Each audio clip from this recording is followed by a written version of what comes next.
Good morning, everyone. Thank you for joining us today for this inaugural Google Hangout. I'm honored to be joined by some of the authors and the editor of Remaking America, which is a new book published by the Alliance for American Manufacturing, edited by Richard McCormick, and with a total of 10 chapters. Covering a variety of perspectives on how we can create a true manufacturing resurgence in the United States. You can find more information about the book at the book's website, which is ReMakingAmericaBook.com. It's available in paperback and in an ebook version from Amazon and soon from other outlets as well. We wanted to make this a fairly free-flowing conversation. We'll welcome your input, and I'm going to briefly introduce the authors, ask them to describe the findings or the thesis of their chapter, and then try to spur some discussion with all of you out there.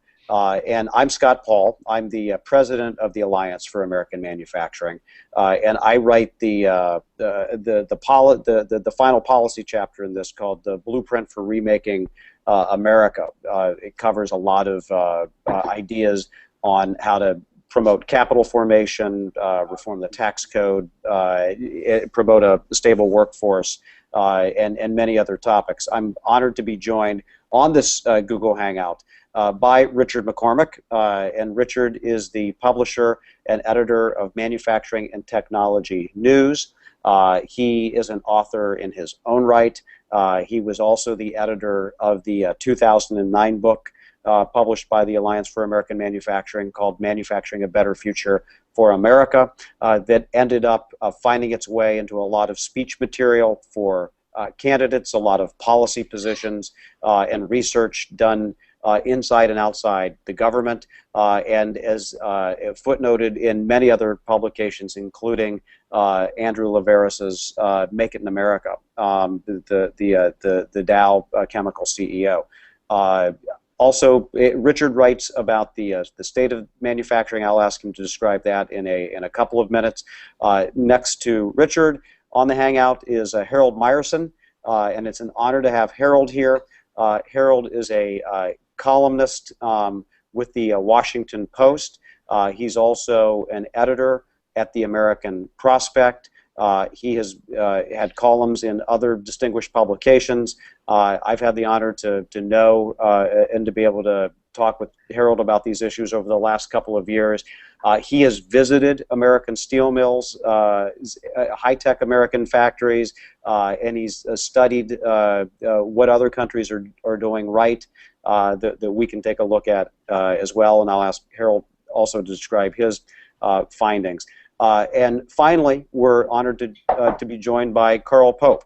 And Carl joins us this morning from the West Coast, so thanks for getting up extra early, Carl. Yeah, but I think Harold did too. No, I'm in Washington, and the weather's much better where you are, Okay. Carl. Yeah, All right. yeah, I think Harold would rather be a Los Angelino today, for certain, so, as we all would be, or from the Bay Area. Carl needs no introduction to many of you. He's the former executive director of the Sierra Club, which is the nation's most prominent environmental organization. He has written and focused on issues on renewable energy. He's the co-founder of the Blue-Green Alliance, which was formed with labor groups with support of some companies to try to promote clean energy policies. And Carl writes about what we can do better with regard to energy policy and manufacturing policy to spur these jobs. And if you were following along this conversation on Twitter, I would encourage you to use the hashtag #ReMakeBook. I'm actually going to flash it up here for you. This is very high tech. But if you use #ReMakeBook, you'll be able to ask a question to one of the authors or myself as we move along. I wanted to just first ask Richard to describe some of his findings. No one has probably written more about American manufacturing over the last 20 years than Richard has. And you obviously wrote the initial chapter in our 2009 book. Richard, what did you find writing this chapter in 2013? What has gotten better? What has stayed the same? What has gotten worse for American manufacturing as we sit here today?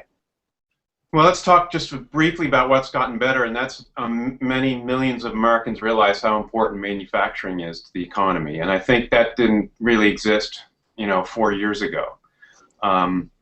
So there's a lot more interest based on the importance of manufacturing in the economy. People understand it now, I think, in the country intuitively, that you can't really have a strong or robust economy without an economy that makes things. If you're not making things, you're not going to create wealth. I think Americans understand that.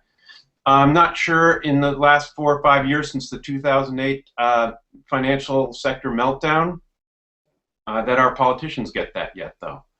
So, we've gotten to the point where maybe the Americans are always way ahead of the politicians, but certainly there's no interest, or there's been very, very little interest in Washington to trying to turn the situation around, make the United States a really robust manufacturing economy based on production rather than so much consumption, finance, housing, recreation, retail, restaurants.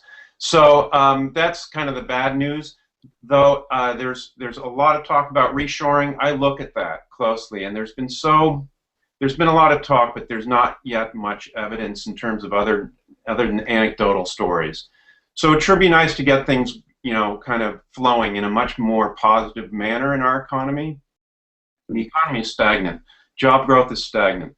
The trade deficit's going up. It's not going down. So we have a lot of headwinds against us. There's some with us. We can turn that situation around if we had, a concerted effort. And I look at a lot of markets. Foreign workers, every hour are producing 200,000 pairs of shoes for Americans.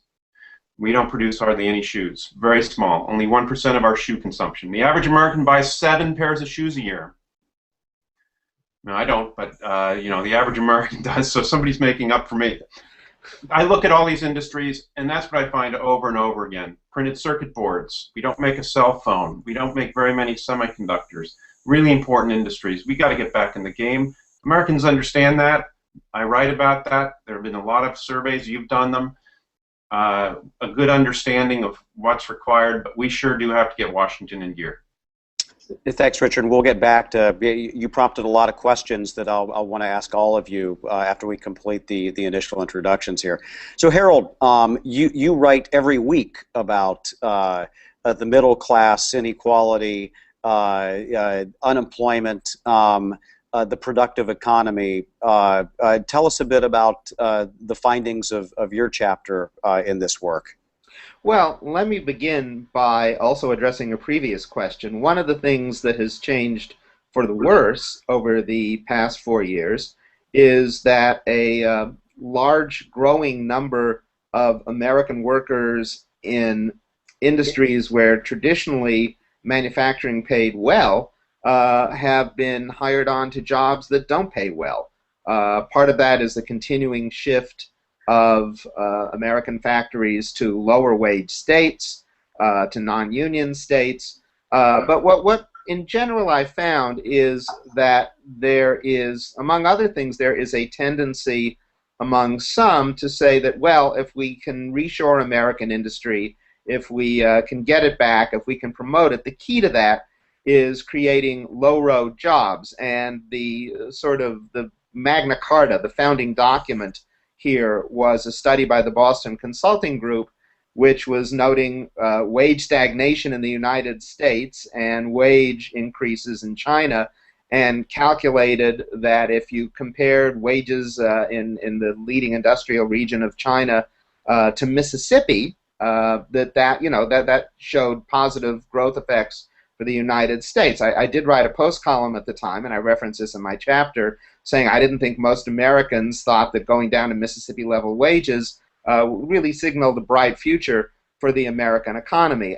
One of the things I looked at is how other countries have managed to not only preserve but enlarge, enhance their manufacturing sectors, even while workers have considerably higher pay and benefits. And here the leading example, of course, is Germany, which has a huge, as everyone knows, trade surplus, not a trade deficit, despite the fact that German workers essentially make about $3 in manufacturing for every 2 that American workers make. And they do this because their companies have preserved the highest level of manufacturing, the most skilled, the most sophisticated in their home markets. And when they have offshored, it's been for the lesser, less skilled jobs. There is an increasing, which I find, really disturbing tendency for German companies to locate factories here in the South for cheap labor. We're becoming kind of a cheap labor manufacturing nation. This is not really realizing the promise of manufacturing. There are sectors, and steel is still one, where workers in unionized factories get good pay and good benefits. The factories are highly productive. The companies do very well relative to the overall glut in steel supply. That's a limiting factor. But it's a high road that fewer and fewer American companies in manufacturing take, and so that's disquieting. Mm-hmm. So the idea that manufacturing jobs are good jobs is no longer necessarily an automatic thing. Not at all. Which we can do, which I imagine we'll explore as well. And Carl, I was honored to be joined by Carl at the City Club of Cleveland last week. We gave a brief presentation on the book, and Carl writes deeply about energy, but also you had to answer the question: why is an environmentalist talking about factories in the United States? So Carl, have at it. Well, let me answer that question first. The fundamental challenge that we face if we take seriously climate change and sustainability more broadly is that everything that we have built in the United States in the last 200 years, we must modernize, rebuild, or replace in the next 30. We need to rebuild a new America. That's not just an economic imperative, that's an ecological imperative. We will not be able to make it as a nation in 2050 if we still have office buildings which use half of the heating energy to heat the outdoors. We will not be able to afford to ship goods if we're still only using 2% of the energy in the average car to get the passenger to their location. The reality is there isn't enough, not just coal and oil, there is enough cement, steel, aluminum, wood, rubber in the world for the 8 billion middle-class consumers we will probably have by 2050 to waste stuff the way we do right now. So fundamentally, we have to rebuild everything, and we are not going to outsource that job to Shanghai. If we're going to dramatically increase the rate at which the United States modernizes, we're going to have to bring the modernization process back home and do it here. So that's why I'm in this game. But the interesting thing about energy is it's a little different than most of the other big sectors of the economy, because we're not only arguing where we're going to make things, we're having a conversation about what we're going to make. Bluntly, if we have an oil-dependent economy for the next 30 years, we will continue to spend roughly $300 billion a year importing oil and exporting jobs. We are not, in fact, even if we have the kind of increased production of oil that people are talking about, and that may well happen, and it'll be an economic benefit, but we will still be importing about 7 million barrels of oil a day, and we will be paying so much for that oil that our trade deficit never goes down. So the only way we can actually solve this problem in the energy sector is by shifting from fossil fuels to clean energy and sourcing that clean energy here in the United States. And that creates a very difficult political dynamic. because the coal and oil industry, which has a lot at stake, and they have big balance sheets, and they have a lot of accumulated political influence, do not want to be disrupted. They do not want to be what they must be, the horse and buggy manufacturers of the 21st century. That's not ExxonMobil's game plan. They don't want to get into the business, actually, of making solar panels because they know somebody else will probably be better at it. And to be honest, they are better at producing oil than anybody else in the world. So as long as we're consuming oil, Exxon's okay. The moment we stop producing oil, sell that stock. They don't want that. So what we're having in the energy sector is a battle between the past and the future. And it is an interesting dynamic, and it's why I wanted to write this chapter. If we make the transition to clean energy, it will be relatively easy, although not automatic, for the United States to source those supply chains here in the United States. If we continue to depend on fossil fuels, it is simply an arithmetic necessity that we will become a third world power. I mean, we will not be an important nation in 50 years if we are still spending $300 billion a year on imported oil, because the Chinese are not going to do that. The Chinese are going to figure out how to get themselves off their own dependence on the Saudis, which is substantial and dangerous. But the Chinese are going to get off it, and if we want to stay in the game, we better do that ourselves.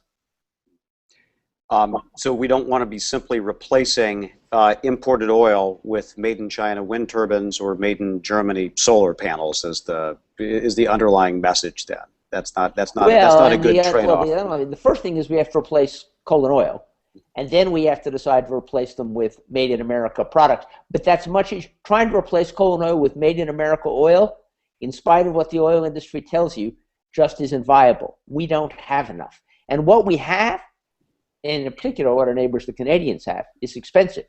Remember, the other thing that's very key about the energy sector is you don't just want to have it local, you want to have it cheap. Energy is a thing which enables you to compete. And if we are using the world's most expensive oil, which comes from Canada, we are not going to be successfully able to compete with people who are using the world's cheapest fuel from the sun. Well, here's a question for all of you, and I'll start with Richard and then Harold and Carl on this. What do you think? I mean, there's a lot of conventional wisdom about manufacturing. What do you think is the biggest myth that you helped to bust or that needs to be busted that this book played a role in? Richard? Well, that it's outdated, that you don't need it for an economy. I mean, that's a real myth. I mean, that you need to be making things, otherwise you don't have good service jobs. Everyone says we need a service economy. Well, if you have a service economy that's built on personal services of, healthcare aides or people who serve drinks, that's different from a service economy of people servicing industry with software and design and R&D and marketing and accounting and legal, and I mean, those are real high-cost services. Those are the services that pay real living wages. So without an industry, you don't have a good service economy. You have a lousy service economy, and that's basically what we've got. You look at the job numbers every month, and I mean, we're creating a lot of jobs and part-time jobs in restaurants, and God help the people who have to work in a restaurant. And I think if you're a server in a restaurant, what's your wage? What's your hourly wage? Harold, do you know? I think even with tips, it's about $11. Without tips, what is it? Oh, without? Well, that's up to the restaurant, but there's a sub-minimum wage for restaurant workers. They're the only group that gets sub-minimum wages, which is under $3 an hour. So $2.33, I'm told. There you go. Yeah. So, I mean, that's one myth. There are a lot of others that it's a dirty, crappy job. I've gone on so many plant tours. I always go out of the tour group and I start talking to the workers. I always do that. And I ask the workers, what do you think of your job? They are so thankful. They love their jobs. They're making something. They feel useful. They get paid well. They have benefits. Those jobs are just absolutely great. If anybody who thinks a manufacturing job is for somebody who's kind of a half-wit or doesn't have the educational background or wherewithal to do that, That's just totally wrong now. I've gone in too many factories where I just see most people working the factories sitting at a computer. And even people working the line are so grateful and thankful that they're making something that Americans are buying, that the world is buying. Absolutely. Harold, I know you've seen one of those factories in Burns Harbor, Indiana, but what's the biggest myth that you Well, you think? I'd say two myths. Following up just from what Richard just said, the myth that these are jobs for dummies. The old image of the guy who turns the same screw every 55 seconds. You go into a modern steel factory, and the striking thing is that there are very few workers on the shop floor. They're all in these booths on the side, looking at computer monitors, turning dials, calling each other, saying we need to have a little less of this and a little more of this. The job looks a little like the job of an air traffic controller, actually. That's myth one. Myth two is that, in order to get a competitive manufacturing sector, we have to get as close as possible to the China wage. As I've said, the experience of other countries, Germany in particular, but others as well, suggests that you keep your highest skill jobs, your highest value-added jobs, and you can do that at a real wage that gives you a really decent middle-class lifestyle, and there are still American factories that do that are profitable. So that, I think, is the biggest myth that I would be concerned about. And Carl, how about? Well, I'm going to tee off of Harold's second one, the myth that it's about wages. I actually think for the American people, that's the important myth. People don't think manufacturing is for dummies. The American elite in Washington, D.C. thinks manufacturing is for dummies, and that we don't need it. So the first two myths that people talked about are very important because they influence policymakers. But I don't find those myths when I go around the country. The myth I do find is that it's the Chinese wage. And I began my manufacturing journey. I was in Silicon Valley looking at Bloom Energy, and K.R. Sridhar, who's the CEO, had taken me around the plant, and after we finished, it's a very cool solid oxide fuel cell. He looked at me and said, the thing that's sad about this is I want to make this product in the United States, and I very much fear I will not be able to do so. And I was just beginning to learn about manufacturing, and I said to him, like most people, why is it? Wages. And he looked at me and he raised his eyebrows like I was clinically insane.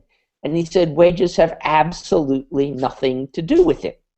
He said the average wage bill in an electronics factory, the total wage bill in the United States is 10%. And when I open an electronics factory in Thailand, I lose 10% of my product to theft. So the theft burden in Thailand covers the whole U.S. wage bill. So I said, well, then why do people build factories in Thailand and not in the United States? He said, it's everything else. You can't get permits, you can't get reliable electricity, you can't get the workforce you need, you have tax laws that really make it very difficult, and just you don't get the kind of cooperation making it happen fast. He said the last time someone tried to build a fab, which is a silicon manufacturing facility in the United States, it was on Long Island. And the company that was going to build it had optioned the land, hired the architects, gotten their permits, they were all set to roll, and the last thing they went to check on was the water supply, because chip factories take a lot of water. They went to the county board of supervisors and said, where are we in a drought? And they were told, in a drought you'll be just after the golf courses because they were here first. So it's that kind of lack of public policy support that really is driving things, not the American wage, and not the Chinese wage. So if we could convince people that it's not wages, stupid, then I think we might be able to create political demand that Washington actually get with the program. And the weird thing that I honestly don't understand, and maybe some of my co-authors do, about American politics on manufacturing, is There is no governor in the country who doesn't think manufacturing is absolutely vital to his state. And there's almost no politician in Washington who thinks it's absolutely vital for the country. And I don't quite understand why it can be wonderful This is true. to have, or Texas to have, a manufacturing policy. And a horrible idea for Washington to have one, but that's what Republican politicians keep telling me. Harold? No, I was saying industrial policy is a terrible word in Washington, yet all 50 governors pursue it, and regardless of their presumed ideology. So why something that is considered like motherhood and apple pie at the state level is considered a Bolshevik plot in Washington is one of the defining conundrums of American politics and American life. Well, you know, I've gone to so many hearings. The trade agreements are always having to be approved by the Senate, or recently they've had to be approved by the Senate. And so I go to the Senate Finance Committee. They don't, most of the senators, there are 50 senators, half of them are probably from ag states. There's not a lot of industrial influence in, you know, or in the country even now. A lot of the members of the House represent districts that don't have any manufacturing in this industry. They're suburban or rural or urban, but there are very few areas of the country that now have a large industrial, you know, concentration. So there are very few people in the Senate and the House who actually represent industry and are interested in industrial issues. I will say, as Richard indicates, that and he referred to some of the polling that Mark Mellman and Whit Ayers have done for us, and they poll for folks like Marco Rubio and Harry Reid, so it's hard to say that they have a bias in any way polling together. But they have found that manufacturing, the idea of a manufacturing policy, of getting tough on China, of investing in our own economy, is wildly popular among all demographics. I mean, it's not just what you would imagine would be Democratic Union households, but it's also even Tea Party conservatives that would support pretty bold policies to strengthen manufacturing, essentially to have a manufacturing strategy, or something that approaches what Harold mentioned, which are those dirty, those dirty initials, IP, industrial policy, that we're not allowed to talk about, despite some of the successes that we saw with the auto rescue, at least getting the Detroit 3 back on track. So one of the questions I wanted to throw out to all of you before we get to, we do have a couple of questions that are coming in from our followers, is this. I mean, do you think it's important to have a manufacturing strategy in the United States where we're aligning our economic policies, our workforce policies, our renewable energy infrastructure, all the things that would make up a plan for the productive economy? And do you think it's important to do that? Do you think that we're resigned to kind of repeating the mistakes of the past if we don't? And Richard, why don't we start with you and work our way down? Doing nothing is really not an option. And you don't have to call it a broad industrial policy or manufacturing strategy, but you better start focusing on job creation, and good job creation, not crappy job creation. And that requires kind of a focus on finance, tax policy, all the regulatory, all the things people talk about. Just focus on it. But there's none. I mean, they're all debating the nuclear option today. They're all about ready to nuke each other on Capitol Hill today right now. They're not talking about jobs. It's not even on their horizon. It's not even there. So Americans, I don't know, they gotta, hey, wake up, guys. Shake them a little bit. Here's what's important. At least start addressing these issues. Just start addressing them. I'd like to have something to report on from Congress every once in a while. Right. Harold, Germany seems like it's a country that has a plan. It has 23% of its economy in manufacturing. We have about half of that, under 12%. What's the lesson that we can draw from that? Well, the whole structure of the German economy facilitates that kind of commitment both to manufacturing and to better jobs. That includes part of the banking sector that actually focuses on helping not just manufacturing, but what in Germany is called the Mittelstand, the sort of small, medium-sized manufacturers that are really the backbone of the German economy. And then they have a very different corporate arrangement than we do. Their corporate boards, if a corporation is over a certain size, are composed half of management and half of worker representatives, and that also, as when you put the two together, that has created a manufacturing sector where workers, you want higher pay, and the company wants higher profits, and so they get together on higher productivity and higher skills, and it's a happy synthesis. So there are different labor arrangements and financial sector arrangements in Germany, which have led to the absolute success of their manufacturing sector, and it's something that we really need to look at here. And Carl, from your perspective, and in particular with regard to renewable energy, does it make sense to have a plan? And what are other countries doing to support their own growth? Any lessons that we can draw from that? Well, I don't think Harold and Richard will like the comment I'm about to make, which is I think they're being much too nice. We have an industrial policy. Yeah, we have a plan.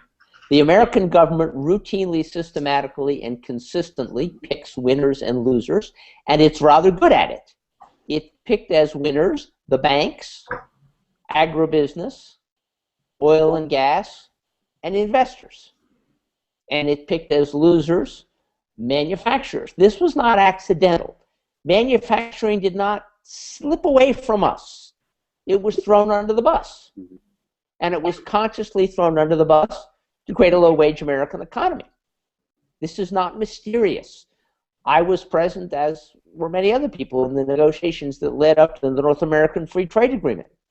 And it is not that the Clinton administration was not given ideas for how to have a free trade agreement with Canada and Mexico that would lift all boats, as the EU fundamentally was doing at that time. They were offered those options, and they said big business won't like them. It wasn't the Mexicans who got in the way. It wasn't the Canadians who got in the way. It was the Clinton administration. And this was a vision that the United States could no longer afford to have. Blue-collar, well-paid jobs in large numbers. We were going to have a small number of well-paid finance and research jobs and a large number of poorly paid personal service jobs. That's the plan. I would say it's been executed superbly. It's worked. I think we're rather good at picking winners and losers in this country. I don't know if we're picking the right winners and losers. Carl, I would add two other players there, and I know I don't want to sound like a negative Nelly, but the retail sector is so powerful in Washington. It's unbelievably powerful. And then the people who represent foreign importers and foreign exporters, just the PR power that they put behind trade cases, the legal staff, the people they hire, the lobbyists and the like, those two are really very strong in the Washington debate. Manufacturing has such a small voice compared to those. Yeah, I would say when people say we're dominated by Wall Street, I say somewhat metaphorically and somewhat not metaphorically that it's the Wall Street Walmart economy that we have fallen into.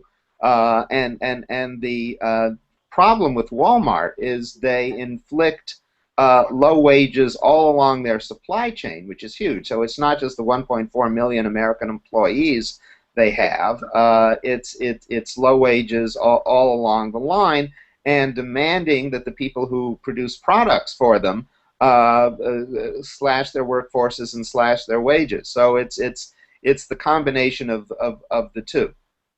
Well, yeah, I think that's right, and one of the things, just in terms of going back to what Carl said about this was the plan, is that in my chapter I make the point that two of the biggest kind of nails in the coffin for manufacturing in the last decade were the repeal of Glass-Steagall that gave banking so much leverage over manufacturing and put quarterly earnings pressure on an industry that needs patient capital to survive, and then the opening of China to investment. And as Richard, I know you write about in your chapter that David Autor at MIT and some other researchers at the Fed and Yale have come back and said, well, it was that certainty that gave offshore industries the green light to go ahead and set up shop there, and they did, and it led to the loss of a third of all manufacturing jobs. Leo Hindry writes in a chapter in this book about the influence that Wall Street has over finance and how that has not been beneficial, particularly to small and mid-sized manufacturers as well. We do have a question here for about skilled workers that I wanted to get to. How do we educate and prepare a new generation of innovators and of skilled workers? I mean, Richard, do you see? I know you talk to manufacturers all the time. What do you see from your perspective on rebuilding the pipeline for talent going into manufacturing? Well, if there was demand, people would just self-train themselves. If there was demand, that solves a lot of problems. If there are the jobs available, people see there's a hope in that career, they'll do whatever they can to get skilled, get the skills necessary. So I'd say you have to create demand for those jobs, number one, and then you have to have a system whereby people can train themselves for the jobs that exist. You don't want to train yourself for a job that doesn't exist. Yeah, that's right. Harold, let me ask you one final question because I know you have to sign off soon. You are a columnist on Deadline, and this I think this is a great question for you. Does a national manufacturing strategy or industrial policy favor blue states, for instance, just like the Great Lakes region? Well, that's up to the policymakers in Washington, and it depends on what the policy is. I mean, right now, to the extent that we have a non-policy, it's we have the factories that are opening tend to be the largest are transplant factories in the states with the lowest wages in the South. I think a national industrial policy, just like the policies of the New Deal, would benefit every region. I mean, a lot of what the New Deal was, and there's an excellent book called The New Dealers by a guy named Jordan Schwartz, was actually a regional development policy for the regions of the country that lagged behind. The TVA, federal power, rural electrification helped the less developed regions of the country. And I think a national industrial policy, would precisely do that. Right now, we have a policy of the 50 states bidding against one another with handouts, with we're right to work. Our workers will get paid crap. Come to us. That really just drags everyone down. I think the logic of a national industrial policy is to push everyone up. And with that, I'm afraid I have to go. But keep on talking. It's interesting stuff. Harold, thanks for joining us today. We really appreciate it. I want to ask Carl, we got a question in with regard to natural gas, and I know you talked about fuel pricing here, but here's the question is, are shale gas reserves being overestimated? They're touting us to removing us from foreign oil, but not necessarily can be transported easily, although I will say that it's having some effect, some positive effect right now on manufacturing in Ohio, Pennsylvania, as the folks who use the natural gas and some of its other agents as feedstocks. I mean, you're actually seeing some plastic, some resin manufacturing locating in that area. But I guess what are the issues that people should know about regarding the play in the Marcellus and elsewhere? Well, I'm not sure we really know yet just how abundant shale gas or shale oil are going to turn out to be. But I do think we can say one thing with fair confidence. The oil industry and the gas industry are very worried that they are sufficiently abundant that they will drive down the price of fuel, and they don't like that. And they have a plan. And the plan is to export them. There is a huge part export play being carried out in Washington right now, whose purpose quite explicitly is to protect American oil and gas producers from a competitive fuels market in which, in fact, they would not get OPEC prices here in the United States. Now, from the point of view of the American economy, there could not be any bigger win. So we actually are on the verge of breaking loose from the grip of OPEC, and the American oil and gas industry are determined to get us back into an OPEC-controlled world by exporting American natural gas and committing it to export. The contracts that are being signed for LNG are 20-year contracts. That gas will go overseas, however badly we need it here in the United States. And by shipping the gas overseas, they avoid what terrifies them, which is gas displacing oil. If gas displaces oil, the price of oil will go down dramatically and quickly in the United States. That's what scares them. So they're desperately trying to get the gas committed to Europe and Asia before we figure out whether the best way to use it here in the United States is to turn it into electricity for electric cars or LNG for natural gas-powered trucks.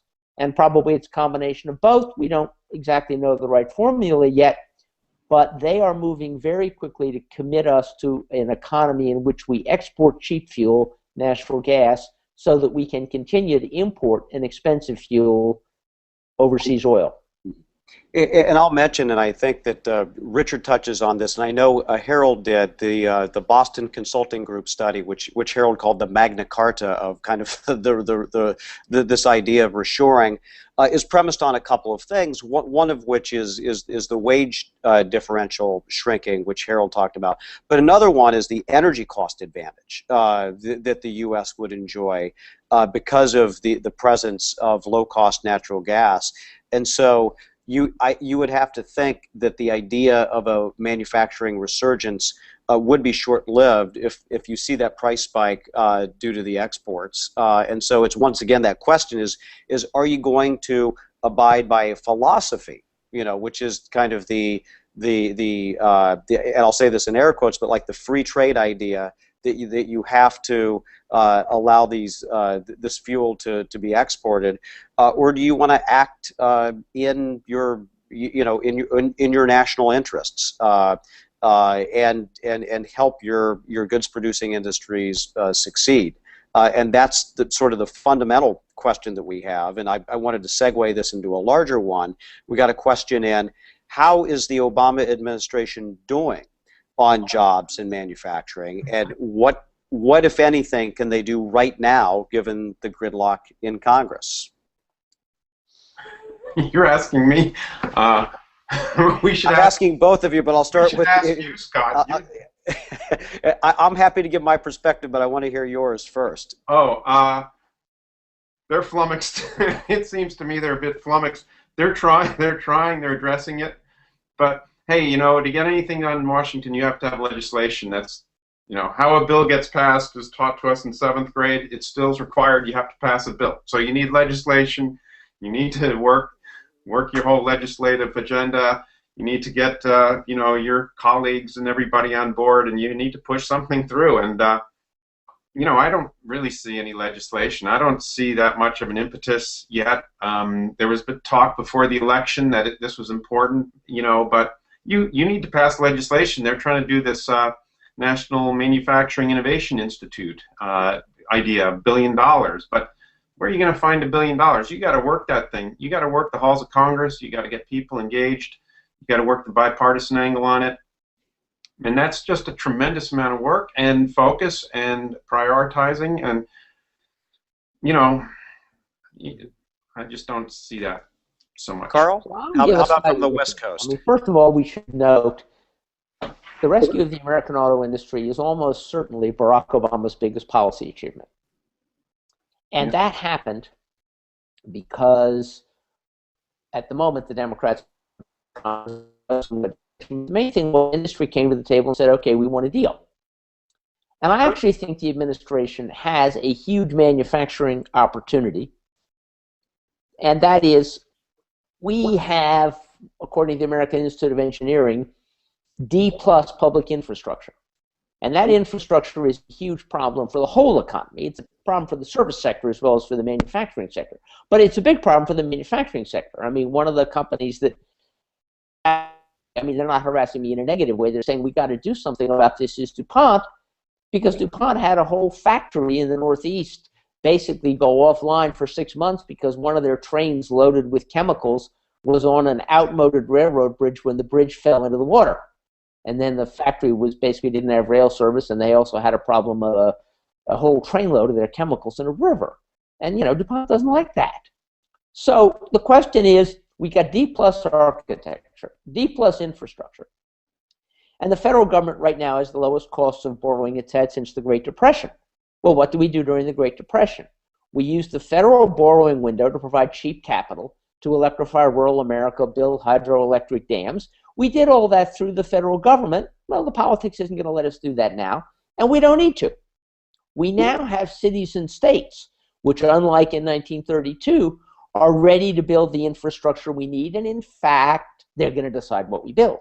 What we need to do is to combine cheap federal borrowing with a tremendous state and local appetite for infrastructure, and we need to build hundreds of billions of dollars of new infrastructure in the next 10 years, and that will create supply chains for manufacturing.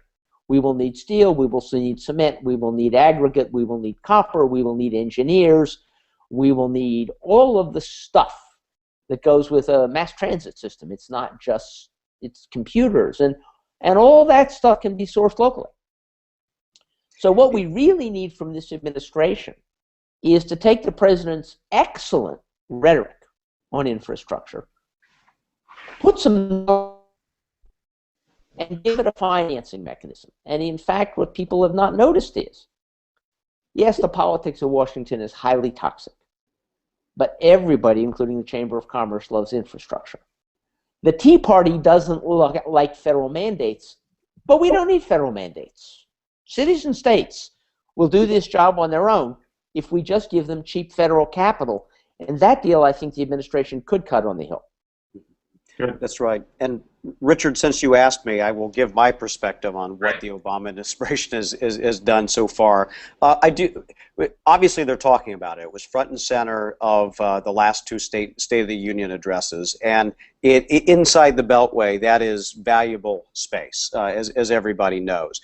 But it's translating that rhetoric into reality where there has been a disconnect. And for example, what could the administration do right now that it's not doing? Could designate China as a currency manipulator. We know that China responds to pressure. Of course, they say they don't respond, but they absolutely do. Every time there has been a threat that China would suffer some penalty, China has raised the value of the yuan. And the administration has let them get away with it. The administration could, if it wanted to, focus much more on trade enforcement. We see now with the slowdown of the economy in China, production hasn't slowed down. In fact, exports are picking up, and that's going to end up as dumped product on the U.S. market. We've seen this song and dance before. We know how it's going to turn out, and we know that can send some particular industries into a tailspin, and that is a challenge.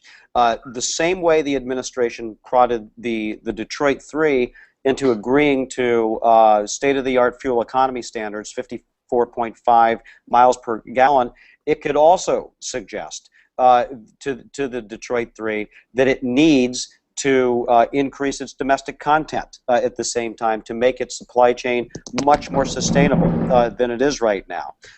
It could, as part of trade policy negotiations, decide that it wants to focus more on trade deficit reductions than on achieving new agreements with countries that either have a lot of state-owned enterprises or mercantilist features. And so that's another thing the administration could be doing.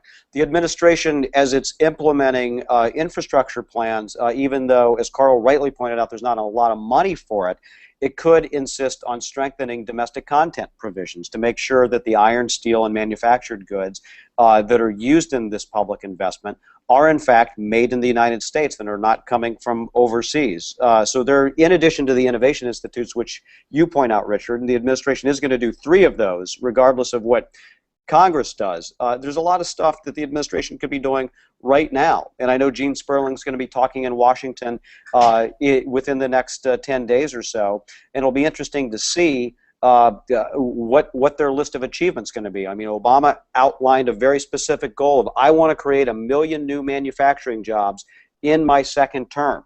They're off to a terrible start on that. And some of it is the business cycle, but not all of it.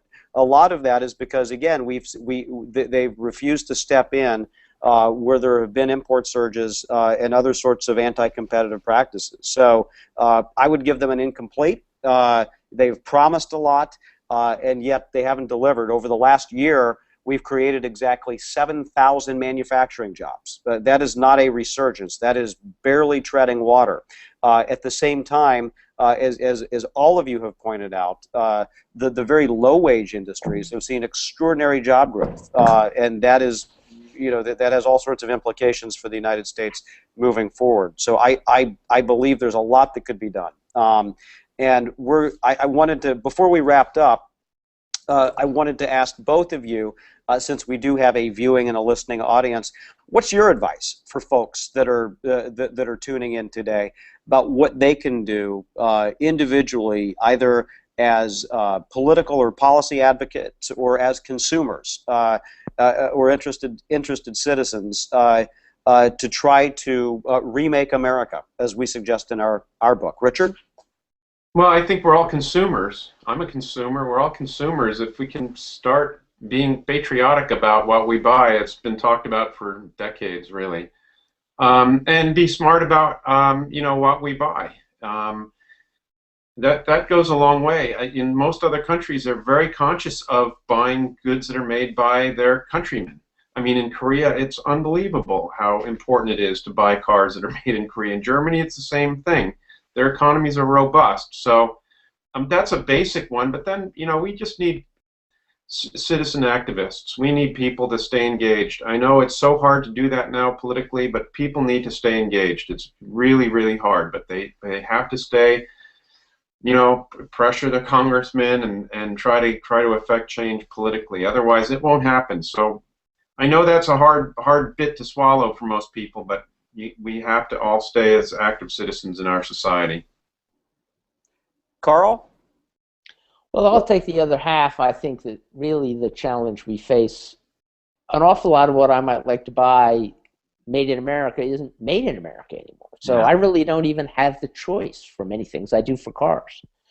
And that's fundamentally because of a policy flaw. And the comment that was made earlier that, in fact, most senators and most members of the House do not represent manufacturing districts.